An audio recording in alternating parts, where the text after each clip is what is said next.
कल हमने पढ़ा था कि हम रूट को किसी भी नंबर को, जैसे 5 को, 3 को, हमने 2 को पढ़ा, इन तीनों को पढ़ा था कि हमने इनको नंबर लाइन पे कैसे शो करते हैं। तो अगर आपने वो वाली वीडियो नहीं देखी तो आप देख सकते हैं। आज हम पढ़ने वाले इसके आगे। तो आज हम पढ़ने वाले हैं real number and their decimal expansion. Real number मैंने आपको बता दिया था कि रैशनल और इरेशनल दोनों ही मिलकर क्या बनाते हैं, रियल नंबर बनाते हैं। डेसिमल एक्सपेंशन आपको पता है क्या होता है? नहीं पता तो मैं आपको एग्जांपल लेके बताता हूँ। जैसे मैंने किसी नंबर से डिवाइड किया, 2 से डिवाइड किया मैंने 3 को, तो 2 1 से 2 माइनस इधर बचेगा 1। अब 2 से 1 डिवाइड नहीं होगा तो हम क्या करेंगे, यहाँ पे पॉइंट लगाएंगे और पॉइंट लगाने के बाद यहाँ पे क्या आ जाएगा, 0। तो 2 5 से 10। तो ये जो 1.5 है ये इसका क्या है,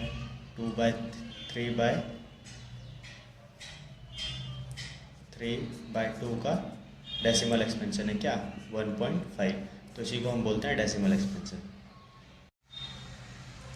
तो इस सेक्शन में हम पढ़ने वाले हैं रैशनल एंड इरेशनल नंबर को अलग पॉइंट ऑफ व्यू से। हम डेसिमल एक्सपेंशन देखेंगे रियल नंबर का, और हम देखेंगे कि क्या हम एक्सपेंशन का यूज़ करके रैशनल और इरेशनल को अलग कर सकते हैं। ये सारी चीज़ें हम इस टॉपिक में पढ़ने वाले हैं, तो करते हैं।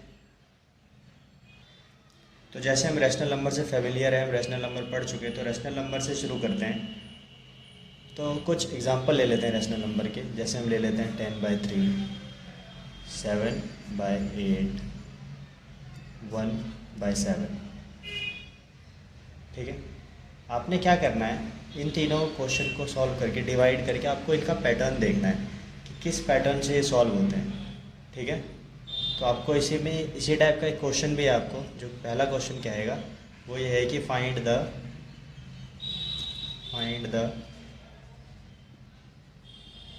डेसिमल एक्सपेंशन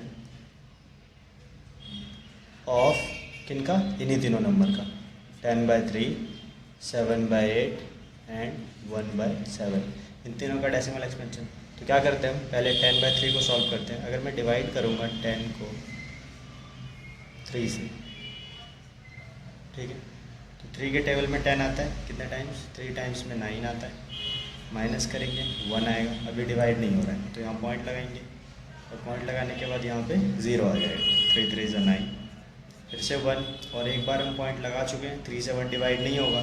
तो अगर हम एक बार पॉइंट लगा चुके हैं तो हम यहाँ पे दोबारा 0 लिख सकते हैं।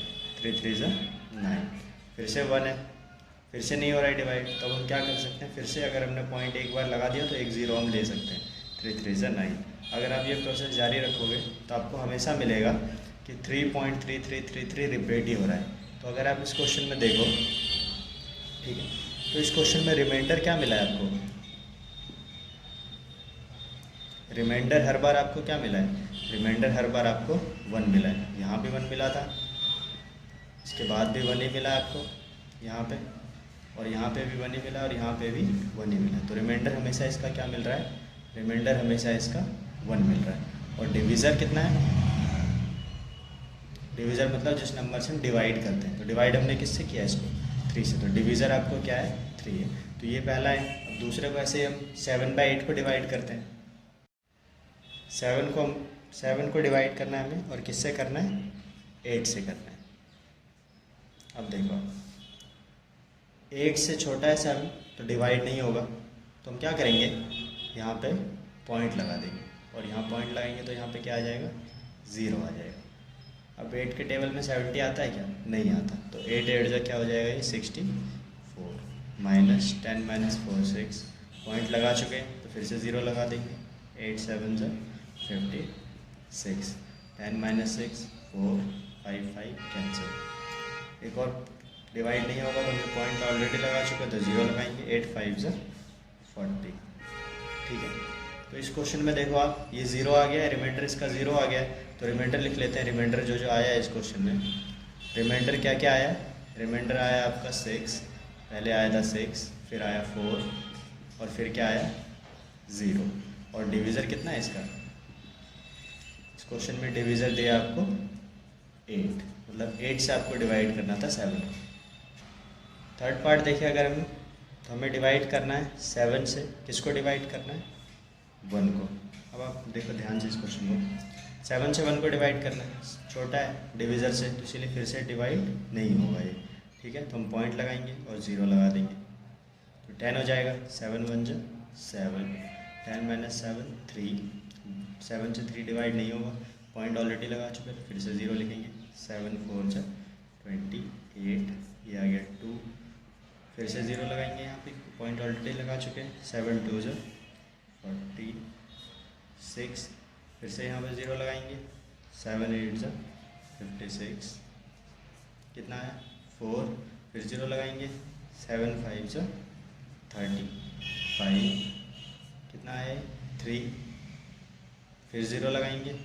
7 4 जा 28, ये आया 2, फिर 0 लगाएंगे, ठीक है 20 आ गया, फिर 0 लगाएंगे। 7 2 जा 14, तो अगर इसको माइनस करेंगे कितना आएगा, ये 6 आएगा, और फिर पॉइंट ऑलरेडी लगा चुके तो 0 लगाएंगे, और 7 से दोबारा 60 को डिवाइड करेंगे तो 7 8 जा 56, ठीक है 4। अब आप देखो अगर नंबर ध्यान से इसमें, तो 1 4 2 8 5 के बाद 4 2 8 दोबारा रिपीट हो रहा है, और अब अगर आप ध्यान से देखो तो यहाँ रिमाइंडर फिर से क्या बचा है 4, जो कि यहाँ बचा था। तो मतलब कि नंबर क्या होने लग गया है, अब नेक्स्ट टाइम रिपीट होने लग गया है, मतलब 4 2 8 5, फिर आएगा 4 2 8 5, फिर आएगा 4 2 8 5, तो नंबर क्या होने लग गया है, रिपीट होने लग गया है। अगर इस प्रोसेस में हम देखें तो इस प्रोसेस में रिमाइंडर आपका क्या क्या बचा है, रिमाइंडर आपका बचा है 3 है, फिर 2 है, फिर 6 है, फिर 4 है, फिर 3 है, फिर 2 है, ठीक है, फिर आपका 6 है, 4 है, 5 है, तो रिमाइंडर ये सारे जो नंबर बचे हुए ये रिमाइंडर है। और डिवीज़र इसका कितना था, डिवीज़र इसका था 7। तो आपको एक चीज़ जो इस पैटर्न में गौर करना है वो करेंगे हम, तो लिख लेते हैं डेसिमल एक्सपेंशन सबका। जब हमने 10 को डिवाइड किया था 3 से तो कितना आया था आपका 3.333 एंड सो ऑन। जब हमने 7 से डिवाइड किया था 8 को तो कितना आया था, यह आया था 0.875। जब हमने डिवाइड किया 1 को 7 से तो आंसर कितना आया था 0.142857, ठीक है। और जो नंबर रिपीट हो रहा है उसको हम नहीं लिखते, क्योंकि अगर इसके ऊपर हम बार लगा दें, बार लगाने का मतलब है, ये समझा देता हूँ मैं, जैसे आपका कोई नंबर है 0.142, फिर से आया 142 और फिर से आया 142, तो मैं इस नंबर को कैसे लिखूँगा, मैं क्या लिखूँगा 0.142 और मैं इन तीनों के ऊपर बार लगा दूँगा। बार लगाने का मतलब है कि 142 बार बार क्या हो रहा है, रिपीट हो रहा है, इसीलिए इसको हम बार बोलते हैं, इस साइन को हम बार बोलते हैं, याद रखना है। तो उस क्वेश्चन में 142857 रिपीट हो रहा था, इसीलिए मैंने इसके ऊपर क्या किया है, बार लगा दिया। अब अगर आप इन तीनों क्वेश्चन को देखो तो इन तीनों में आपको पैटर्न क्या मिलेगा कि लास्ट में या तो रिमाइंडर 0 हो रहा था या फिर नंबर अपने आप को दोबारा रिपीट कर रहा था, या तो रिमाइंडर 0 हो रहा था या फिर जो रिमाइंडर है वो अपने आप को क्या कर रहा था, दोबारा से रिपीट करने लग गया था। जैसे इस क्वेश्चन में 3 3 3 3 हमेशा ही, अगर 1 1 देखे तो इस क्वेश्चन में 1 हमेशा रिपीट करने लग गया था। जब हमने 3 से 10 को डिवाइड किया था 3 3 जा 9, तो रिमाइंडर हमेशा 1 क्या कर रहा था, रिपीट कर रहा था। ऐसे इस क्वेश्चन में इतने नंबर के बाद से रिमाइंडर दोबारा रिपीट करने लग गया था, और इस क्वेश्चन में रिमाइंडर 0 हो गया था। तो पहला जो पैटर्न मिला है वो हमें क्या मिला है कि या तो रिमाइंडर 0 हो जाएगा या रिमाइंडर अपने आप को दोबारा से रिपीट करने लगेगा। और नेक्स्ट पैटर्न जो था वो ये कि अगर रिमाइंडर रिपीट होता है, रिमाइंडर किसी क्वेश्चन का रिपीट होता है तो उसका क्वोशंट भी क्या होता है, रिपीट होता है। जैसे कि अभी अभी जस्ट हमने किया था 7 से 10 वाला, तो 0.142857, ठीक है, ये तो था क्वोशंट का। लेकिन जब उसका रिमाइंडर लिखा था हमने तो उसका रिमाइंडर क्या था 32645132645132। तो आप देखो नंबर क्या मिलेगा आपको, रिपीट होने लग गया है 132645, ठीक है। ऐसे यहाँ पे 32645 32645 32645, ठीक है, और यहाँ तो 1 था स्टार्टिंग में। तो नंबर भी रिपीट होते हैं और रिमाइंडर भी रिपीट होते हैं, ठीक है। क्वेश्चन इसका मतलब है कि अगर किसी नंबर में थर्ड पैटर्न जो हमें मिला है वो ये मिला है कि अगर रिमाइंडर रिपीट होता है तो क्वोशंट भी रिपीट होता है। आपने अभी 3 एग्जाम्पल देखे हैं, पर ये जो रूल है ये सब पे अप्लाई होता है। किसी रेशनल p बाई क्यू में, किसी भी rational number p by Q में अगर मैं q से p को डिवाइड करूँगा तो 2 ही चीज़ें होगी, आपको याद रखना है। अगर किसी rational number p by Q में मैं q से p को डिवाइड करूँगा तो 2 ही केस हो सकते हैं। जो पहला केस है वो ये कि द रिमाइंडर बिकम्स 0, या तो रिमाइंडर क्या हो जाएगा 0 हो जाएगा। जैसे कि एग्जांपल ले लो आप, अभी हमने लिया था 7 से 8 को डिवाइड किया था तो कितना आया था 0.875। इस केस में रिमाइंडर क्या आ गया था 0। अगर मैं 2 से 1 को डिवाइड कर देता हूँ तो डिवाइड नहीं होगा तो पॉइंट लगाएंगे 0, 2 5 10, तो यहाँ पे रिमाइंडर कितना हो गया 0। तो 2 केस बनता है। एक पहला केस जब रिमाइंडर क्या हो जाता है 0 हो जाता है, और दूसरा केस कब बनेगा जब द रिमाइंडर नेवर बिकम 0। दूसरा केस कब बनेगा जब रिमाइंडर कभी भी 0 ना हो। जैसे वो एग्जांपल याद है आपको अभी जिसमें कि 0.14285 ठीक है।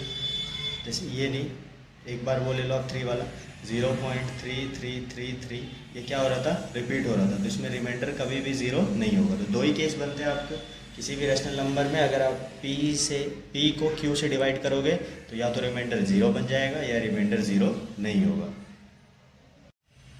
आगे के क्वेश्चनों के लिए मैंने बार आपको ऑलरेडी बता दिया, लेकिन मैं फिर समझा देता हूँ आपको। जैसे कि कोई नंबर लेते हैं हम 0.24563 और फिर से 24563। तो आपको देखना है कि नंबर रिपीट कहाँ से हो रहा है। नंबर 24563 एंड देन 24563, तो एक ही नंबर पैटर्न में रिपीट हो रहे हैं। तो इस टाइप के नंबर को हम 24563 को बार बार ना लिख के इसके ऊपर मैं क्या लगा दूंगा बार लगा दूंगा। दूसरा एग्जांपल देख लो आप। दूसरा एग्जांपल जैसे कि है 0.32323232, इस टाइप का कोई है और ये न एंड सो ऑन है, आगे तक है।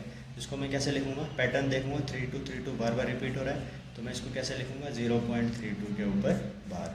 जैसे क्वेश्चन है 0.3141414 एंड 14 एंड सो ऑन। तो इस टाइप के क्वेश्चन को मैं कैसे लिखूंगा बार के ऊपर 0 पॉइंट। अब देखो एक चीज़, नंबर रिपीट कौन से हो रहे हैं 14, 3 रिपीट नहीं हो रहा है, सिर्फ 1414 रिपीट हो रहा है। तो मैं 3 को एज इट इज़ लिखूंगा और 14 के ऊपर बार लगा दूंगा। आपको 3 के ऊपर बार नहीं लगाना है। 3 के ऊपर अगर बार लगा दिया आपने, इसका मतलब है कि 0.314 और 314 रिपीट हो रहा है, लेकिन ऐसा इस क्वेश्चन में नहीं दिया है। ठीक है, एक और एग्जांपल देख लो आप। जैसे कि कोई भी क्वेश्चन है 3.572 ठीक है 1 और फिर है 21 21 21। तो इस टाइप के क्वेश्चन को कैसे लिखोगे 3.5721 रिपीट हो रहा है, तो 21 के ऊपर आप बार लगा दोगे। ये मैं इसलिए बता रहा हूँ क्योंकि नेक्स्ट जब मैं आपको पढ़ाऊँगा तो इस टाइप के क्वेश्चन को हम p बाई क्यू में सॉल्व करना सीखेंगे कि हम इसको p बाई क्यू में कैसे लिखते हैं। ठीक है, किसी भी नंबर को, जो आपको एक्सरसाइज में भी दिया है और इस टाइप का आपके बहुत क्वेश्चन में मिल जाते हैं। तो नेक्स्ट क्लास में हम वो करेंगे। तो अभी जितना मैंने पढ़ा है वो आप पढ़ो।